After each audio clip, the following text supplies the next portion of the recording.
하나님이신 예수 그리스도께서 이 세상에 오셔서 첫 번째 베풀어 주신 기적은 우리가 지난 주에 말씀을 들었습니다마는 가나에서 베풀어진 한 혼인 잔치에서 예수님께서 물을 포도주로 바꿔 주셨던 그런 기적이었습니다.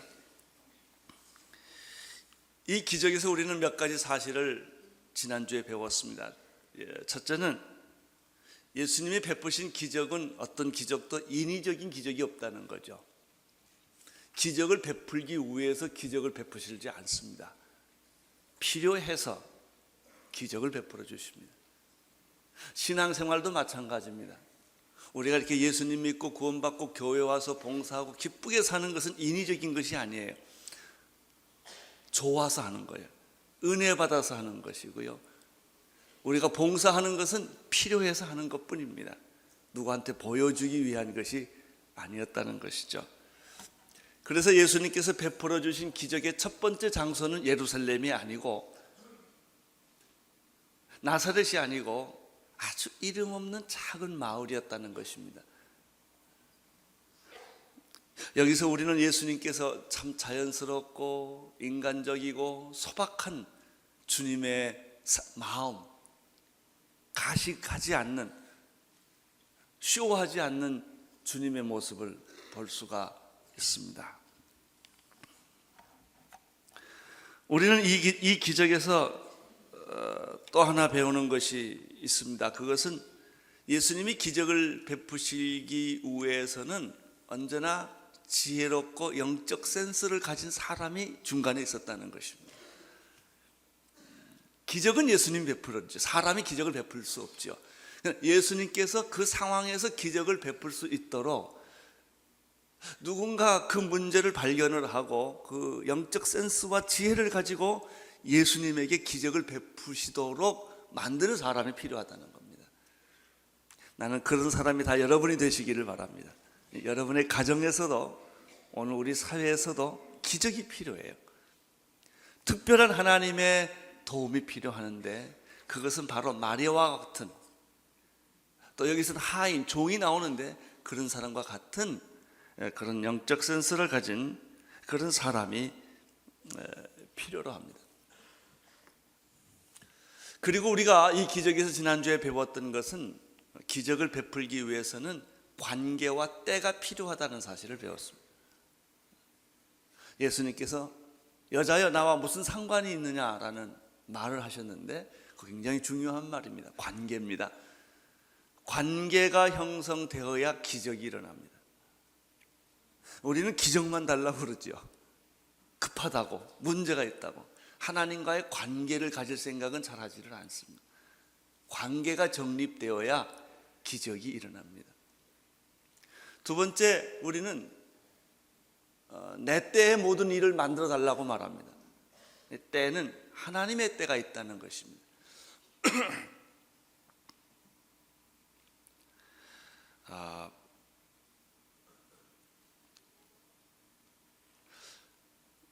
예수님이 이렇게 말했습니다. 여자여 나와 무슨 상관이 있나이까? 내 때가 아직 이르지 못하였나이다 라는 말을 했는데, 예수님의 이 말은 거절이 아니라는 것을 아셔야 합니다. 우리가 하나님과의 관계에 있어서 자칫 잘못하면 거절처럼 느껴지는 때가 있습니다. 하나님이 응답 안 하는 것처럼 느껴질 때가 있는데, 그것은 하나님이 응답하지 않는 것이 아니라 하나님의 때가 필요하다고 하는 것을 우리에게 보여주는 것이죠.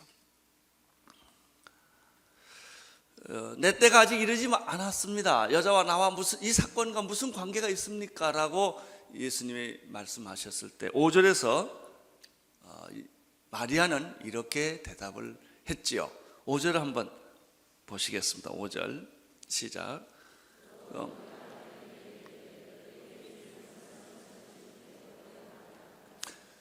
예수님께서 이 말씀하실 때 잘 보십시오. 예수님의 어머니 마리아가 섭섭하다든지 노엽다든지 이런 걸 표현을 안 했다는 거예요. 무슨 말일까요? 예수님의 말을 빨리 알아들었다는 말입니다. 나는 예수님의 말을 섭섭해도 알아듣게 되기를 바랍니다. 늦게 해도 알아듣게 되기를 바랍니다. 알아듣고 예수님의 어머님의 표정은 밝아요.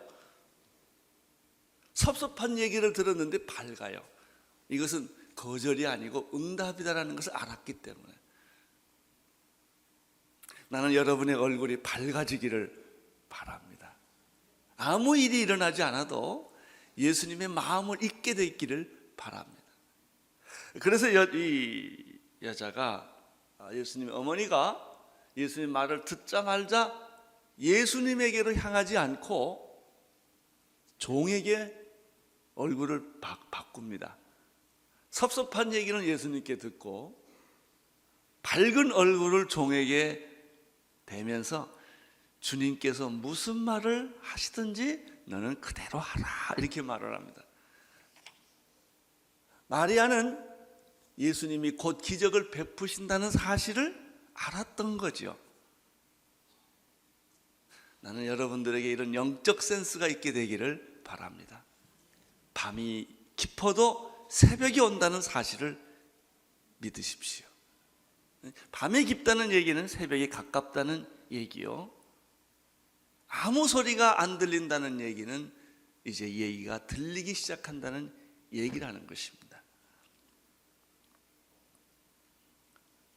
우리는 여기서 마리아를 통해서 하나님께서 베푸시는 기적의 원리 한 가지를 배우게 됩니다. 그것은 무엇입니까? 기적은 하나님이 베풀어요. 사람이 기적 못 베풀죠. 예수님이 기적을 베풀어요. 그러나 그 기적을 베푸는 원리는 나의 믿음을 통해서 이루어진다는 것입니다. 나의 믿음을 통하지 않고서는 예수님이 기적을 베푸시지 않는다 하는 것이죠. 그래서 예수님께서 기적을 베푸실 때마다 꼭 이런 말을 하셨어요. 믿는 대로 되리라. 내 믿음대로 되리라, 이렇게 말씀을 하십니다. 할 수 있거든이 무슨 말이냐? 믿는 자들에게는 능치 못함이 없느니라, 이렇게 또 말씀하십니다. 우리가 잘 아는 대로 히브리서 11장 1절에 믿음은 바라는 것들의 실상이요 보이지 않는 것의 증거다라는 말이 다 그 말입니다. 우리 히브리서 11장 6절에 이런 말씀이 또 있지요. 믿음이 없이는 하나님을 기쁘시게 못하나니 하나님께 나아가는 자는 반드시 그가 계신 것과 또한 그가 자기를 찾는 자들에게 상 주시는 이심을 믿어야 할지니라 라는 말씀도 있지요. 사랑하는 성도 여러분, 하나님의 기적을 여러분이 체험하고 싶습니까? 기적이 필요로 하십니까? 기적만 베풀어 달라고 말하지 말고 하나님과의 바른 관계를 가지십시오. 그리고 믿음을 가지십시오. 그럴 때 하나님은 기적을 베풀기 시작을 합니다. 내 생각이나 내 경험이나 내 철학이나 내 상상력에 의지하지 마십시오. 어젯밤에 밤새도록 지치락 하면서 계산하는 거 의지하지 마십시오. 이럴까 저럴까 수판 놓고 내가 이 사람 만나면 이렇게 얘기해야지, 이것은 다 아무 일도 일어나지 않습니다. 그렇게 밤이 열흘 밤을 샜다 하더라도 아무 일이 안 일어납니다. 주름살만 늘을 뿐이에요. 어떤 사람의 사상이나 철학을 따라가지 마십시오. 기적이 일어나지 않습니다. 하나님 말씀을 믿으십시오. 말씀을, 성경에 기록된 말씀이 여러분의 것이 되게 하십시오. 6절, 7절을 보시기를 바랍니다. 6절, 7절 시작. 거기 유대인의 결례를 따라 두세 통들은 동 항아리 6이 놓였는지라 예수께서 저희에게 이르시되 항아리에 물을 채우라 하신즉 아구까지 채우니. 여기서 또 한 가지 배우는 것이 있지요. 예수님께서 기적을 베푸실 때는 재료가 필요하다는 것입니다. 그냥 공중에서 포도주를 만들어내지 않는다는 거죠. 돈이 필요하면 돈이 있으라 그러면 돈이 턱 생기고 이렇게 하지 않는다는 것이죠. 포도주를 만들기 위해서는 물이라는 재료가 필요하다는 것입니다. 배고픈 5,000명을 먹이기 위해서는 어린 아이가 소유했던 물고기 2마리와 보리떡 5개가 필요했다는 것이죠. 물고기 2마리와 보리떡 5개가 없이 예수님이 5,000명을 그냥 막 먹였겠느냐 이거야. 그렇지 않다는 거예요. 이 헌금이 이런 의미가 있어요. 내가 낸 헌금이 비록 작은 것이지만 하나님은 그것을 통해서 그 재료를 이용해서 당신의 믿음을 이용해서 큰 역사를 이룬다는 것이죠. 이 원리를 오늘 여기서 우리는 배우게 됩니다. 엘리사가 가난한 과부를 돕기 위해서 빈 기름병을 가져오라고 하신 말씀이 있었습니다. 빈 기름병을 가져온 만큼 기름이 채워졌다는 사실을 기억하십시오. 하나님은 당신의 믿음을 필요로 하며 당신을 통해서 기적을 베푸시고 재료를 필요로 하신다는 것이죠. 여러분 앉아있는 우리 교회를 보십시오. 16년 전에는 12명의 가정이 횃불에 지하실 빌려서 예배 시작했습니다. 어떻게 이런 건물이 생겼으리라고 생각을 할 수가 있겠습니까? 어떻게 이 많은 사람들이 교회에 와서 은혜 받고 새 삶을 찾을 수 있다고 생각하십니까? 다 똑같은 원리입니다.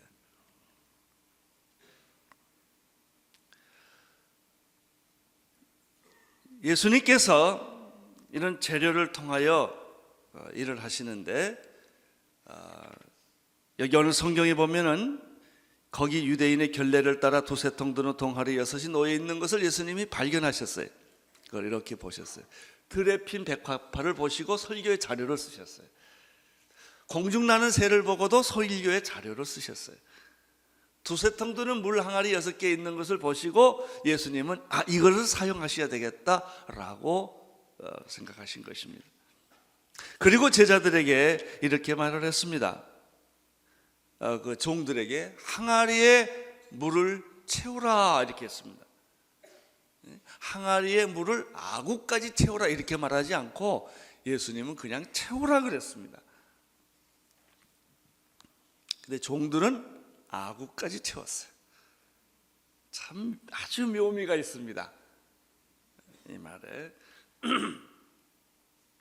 나는 이 아구까지 채웠던 그 하인들의 믿음에서 충만한 믿음을 봅니다. 세 종류의 사람이 반응하는 사람이 있어요. 물을 채우라 그러면 적당히 채우는 사람이 있어요. 뭐 바닥을 채웠건 중간을 채웠건 아구를 채웠건 채우는 건 채우니까. 하나님께서 뭘 하라고 그러면 안 하는 건 아니에요. 근데 적당히 하는 사람이 있어요.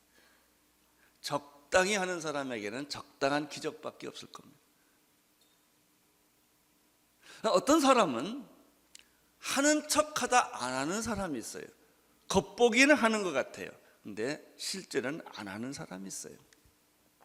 이 사람에게는 아무것도 안 일어날 것입니다. 세 번째 사람은 물을 채우라고 그러니까 아구까지 채웠던 사람은 이 종들이었습니다. 아구까지 차는 충만한 믿음이 여러분에게 있게 되기를 바랍니다. 8절을 보십시오. 8절 시작. 이제는 그 물을 연회장에 갖다 주라 이렇게 예수님이 말씀을 하셨습니다. 우리는 하인들의 두 번의 믿음을 봅니다. 첫째는 물을 채우라고 했을 때 그냥 채운 게 아니라 아구까지 채웠던 그 종들의 따뜻한 마음, 주님을 신뢰하는 마음을 볼 수가 있습니다. 여러분 직장이든 가정이든 어디든 여러분이 이런 따뜻한 마음, 신뢰하는 마음 기왕 하는 김에 하나 더 하는 믿음이 있게 되기를 바랍니다. 두 번째, 이 제자들의 믿음에서 발견하는 것은 예수님께서 연회장에게 갖다 주라라고 말을 했을 때 이 종들이 갖다 줬다는 것이죠. 항아리에 물을 채우라고 했을 때는 종들이 별로 갈등이 없었을 거예요. 아니, 항아리에 물 채우는데 무슨 갈등이 있겠습니까? 그러나 그 물을 연회장에 갖다 주라고 했을 때는 갈등이 있었을 거예요. 굉장히 황당했을 것 같아요. 물을 말이죠, 발 씻는 데 갖다 주라, 이건 갈등이 없어요. 근데 물을, 포도주를 가지고 잔치를 하는 그 책임자인 연회장에게 갖다 주라고 말했을 때는 상식이 있는 사람이라면, 정상적인 사람이라고 한다면 굉장히 갈등을 느꼈을 거예요. 아니, 어떻게 이 물을 갖다 주냐 이거예요.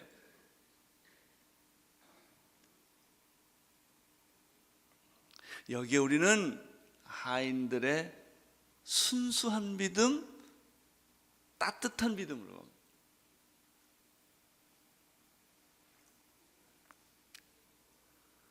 사랑하는 성도 여러분, 하나님이 무슨 일을 시킬 때, 교회가 무슨 일을 여러분에게 시킬 때 상식에 맞지 않는 황당한 얘기라도 그냥 하십시오.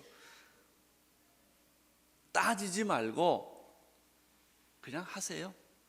하나 하라고 그러면 둘 하세요. 이게 축복입니다. 이것이 여러분 기적을 만드는 하나님의 방법이에요. 얼마나 이런 믿음을 우리가 그리워합니까? 왜냐하면 우리가 살고 있는 이 세상이 너무 각박하고 살벌해. 뭘 하나 하라 그러면 너무 따지고 계산하고 앞뒤 죄고 그리고 안 해. 그래서 우리가 마음이 바닥이 났어요. 여유가 없어요. 풍성함이 없어요. 순수함이 다 잃어버리고 산다고. 9절을 보십시오. 9절 시작. 연회장은 물로 된 포도주를 맛보고 어디서 났는지 알지 못하되 물돈 하인들은 알더라. 예. 기적이라고 하는 것은 말이죠, 우리들이 믿고 순종하고 행동하는 시간부터 이루어지기 시작한다는 겁니다.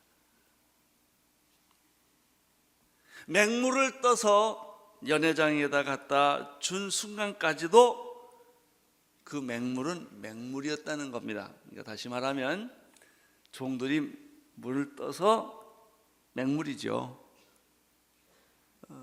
믿음으로 순종하는 마음으로 연회장한테 갖다 줄 때까지도 맹물이었다는 거예요. 근데 이 맹물이 언제 포도주가 되었겠느냐? 확실한 게 있어요. 맹물을 떠다 줄 때는 확실히 물이었어요. 그런데 이 맹물을 연회장이 받아들고 보는 순간에는 포도주였어요. 포도주가 아니고 맹물이었다면 안 마셨을 거예요. 이 연회장은 이 물이 어디서 온지를 몰랐지만 받아들고 마시는 순간에 이 술 전문가가 한 번도 그런 향긋한 냄새를 풍기는 포도주를 마셔본 적이 없는 그런 신선한 포도주를 마셔본 거예요. 아마 내가 생각하기에는 연회장이 이 포도주를 마시는 순간에 술을 깬 것 같아요. 너무 신선해서. 왜? 그건 예수님이 만들어준 포도주기 때문에. 그러면 이 물이 언제 포도주가 됐느냐 잘 모르겠어요. 확실한 것은 물을 뜨고 난 이후일 것이고 포도주를 연회장이 먹기 전일 거예요. 다시 말하면 기적은 당신이 모르는 사이에 일어난다는 거예요. 당신이 신뢰하고 믿는 순간에 이미 기적은 시작되었고 기적은 하나의 과정이라는 것이죠. 눈을 떠보니까 이런 기적이 일어나는 거예요.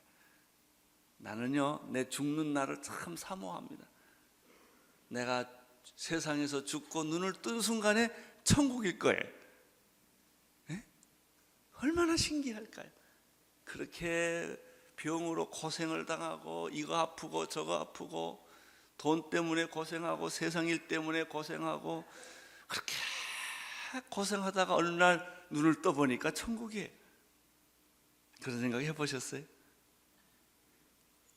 주님이 거기 계시고 새하늘과 새 땅이 거기 있다.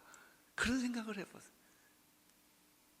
내가 무슨 일 때문에 그렇게 고생을 했는데 어느 날 아침에 잠자고 나와보니까 다 해결됐어요. 우리가 어렸을 때 겨울에 말이죠, 자고 나면 늦잠 자고 났는데 창밖을 보니까 눈이 서먹히 와가지고 눈이다 뭐 그런 거 있지 않습니까? 그런 것처럼 나는 여러분의 삶에 이런 아름다운 기적과 축복이 일어나기를 축원합니다.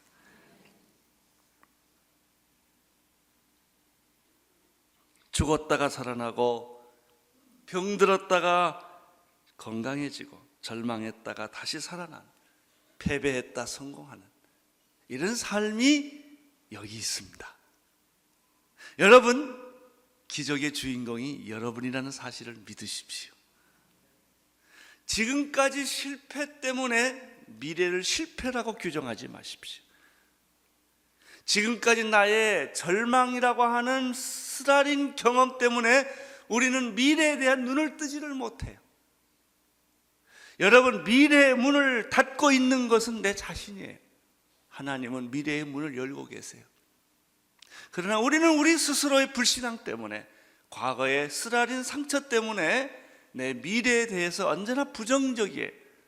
그렇지 않습니다. 당신은 미래의 기적의 주인공이십니다. 좋은 말을 자꾸 해보는 게 좋아요. 옆에 있는 분에게 당신은 기적의 주인공이십니다. 당신의 믿음대로 될 것입니다. 아멘. 그런 축복이 오늘 여러분에게 있게 되기를 바랍니다.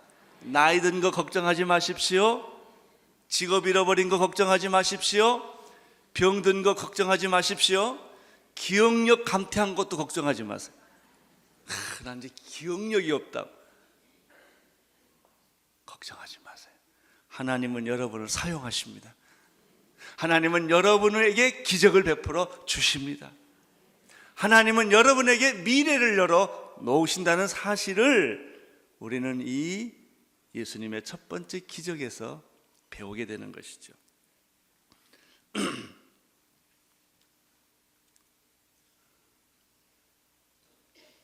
9절을 한번 보시겠습니다. 9절 시작. 연회장은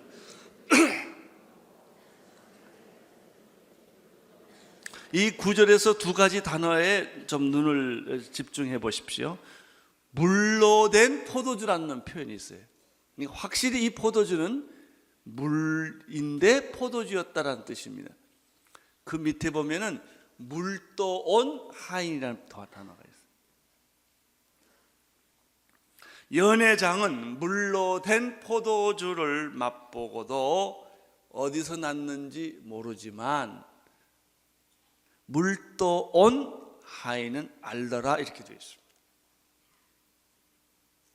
여기 구원의 비밀이 있습니다. 그것은 물로 된 포도주라는 단어입니다. 구원이란 물이 변하여 포도주가 된 것처럼 좋은 물이 됐다는 것이 아닙니다. 물의 악취가 제거됐다는 말이 아닙니다. 물의 성분이 변했다는 거예요. 물이 변하여 전혀 다른 포도주가 되었다는 것이죠. 그것이 구원입니다. 본질적 변화입니다. 구원은 점진적 발전이 아니에요. 우리가 조금 더 착한 사람이 되었다가 아닙니다.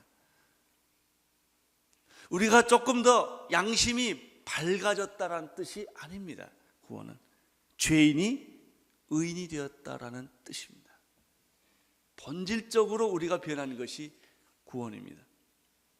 물로 된 포도주라는 말입니다. 두 번째, 또 한 가지 더 여기서 우리가 구원에 대해서 배울 것이 있습니다. 물도 온 하인만 알더라 이렇게 되어 있습니다. 물로 된 포도주를 먹었던 연회장은 몰랐습니다. 이것을, 이 구원의 감격과 기쁨과 이 축제는 누가 경험하느냐? 구원받은 자만이 압니다. 구원이란 질적인 변화입니다. 구원의 감격과 기쁨은 구원을 경험한 사람만이 합니다. 사랑하는 성도 여러분, 여러분에게는 이런 구원의 기쁨과 감격과 환희가 있습니까?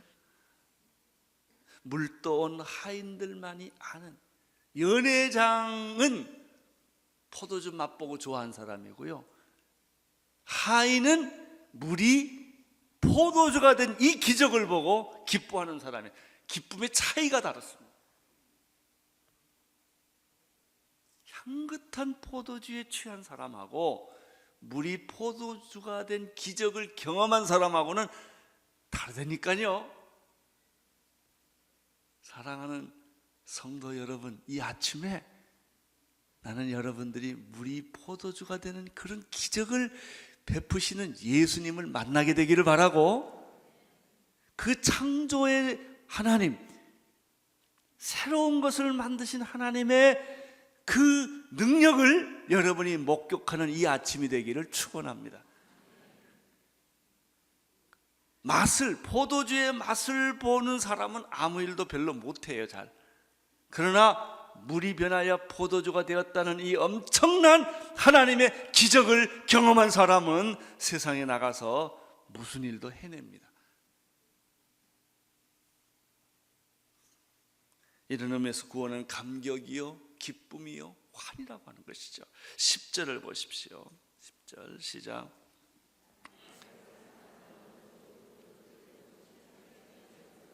취한 후에 낮은 것을 내거늘 그대는 지금까지 좋은 포도주를 두었도다 하니라. 나는 이 요한복음 2장 예수님의 첫 번째 기적에서 너무나 하나님 나라의 낭만, 하나님 나라의 시, 하나님 나라의 풍성함을 봅니다. 이것을 시적인 상상력을 동원해서 표현해 본다면, 포도주가 모자란다고 하는 한 여인의 안타까움과 목마름,